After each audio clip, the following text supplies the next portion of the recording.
It's the middle of the night. 300,000 years ago, there is no light. None. You're lying on the bare ground, wrapped in animal skin, and you can't see your own hand in front of your face. Somewhere in the black, 20 feet away, something heavy moves through the bushes. You're soft, slow, half asleep. No claws, no fangs, almost no night vision. By every rule in nature, you are the perfect prey. And the thing out there can see you, smell you, and hear your heartbeat. So how did your ancestors close their eyes every single night for 300,000 years and wake up alive? The answer is stranger than you think. And the way they beat the dark is the reason you have stories, culture, and the strange way you still sleep tonight. Before we start, be honest in the comments. How many nights would you last out there, alone, in that dark? Let's be honest about what night actually was, because we've never really felt it. When the sun went down on the ancient world, the darkness was total. No glow on the horizon, no street light, no phone, just black. And the dark wasn't empty. It was the predator's shift. Lions, hyenas, leopards, saber-toothed cats. Their eyes worked perfectly in the dark. Ours didn't. So when the sun set, humans flipped from being the hunter to being the hunted. For half of every single day, you were the snack. The question is simple. What was the plan? The first answer wasn't clever. It was just survival. You grouped up and you got somewhere defensible. This is why caves were premium real estate. A cave has one entrance. You put your back to the rock. It was the first security system on Earth. A leopard can't sneak up behind a wall. And you never slept alone. Groups slept pressed together. Here's the clever part nobody planned. Some people are naturally light sleepers, so a group always had someone half awake. But the real game changer wasn't the cave. It was something they could carry. Fire.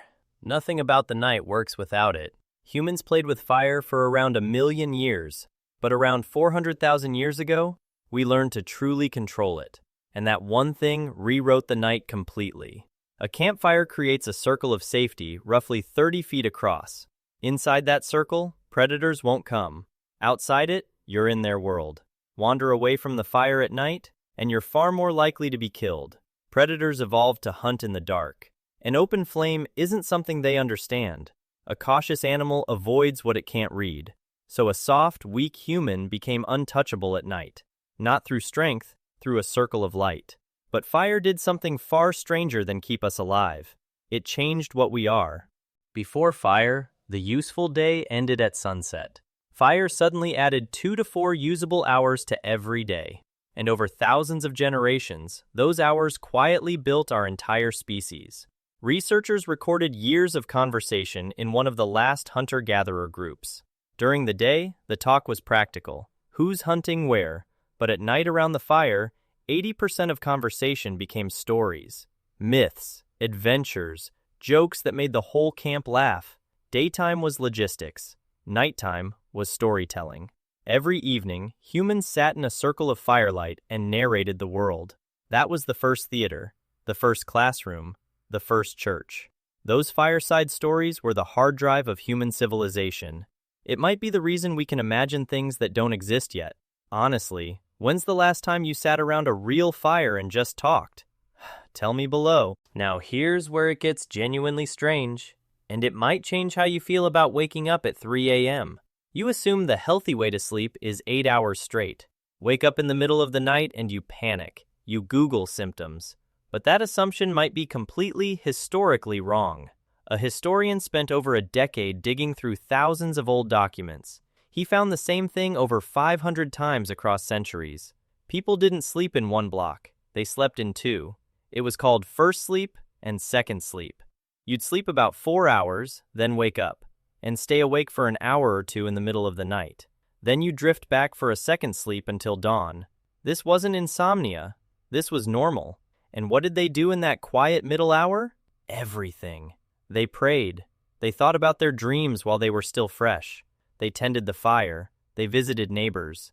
They just lay in the dark and let their minds wander. And then science proved it was real. Volunteers had all artificial light removed. 14 hours of darkness every night. Within weeks, every single one fell into the same 2-sleep pattern on their own. An ancient program, waking up. And these weren't people barely clinging to life. They were engineering their nights. At a cave in South Africa from 200,000 years ago, researchers found deliberate sleeping platforms of layered grass and leaves. And underneath, spread on purpose, was ash. Why ash? Because ash repels insects, ticks, mites, fleas.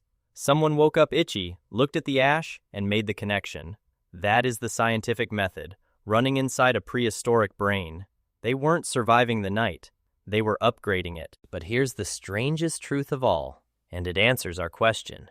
Over hundreds of thousands of years, something flipped in the predators themselves. Humans hunted them, wolves, lions, big cats, for so long that we drove some of them to extinction.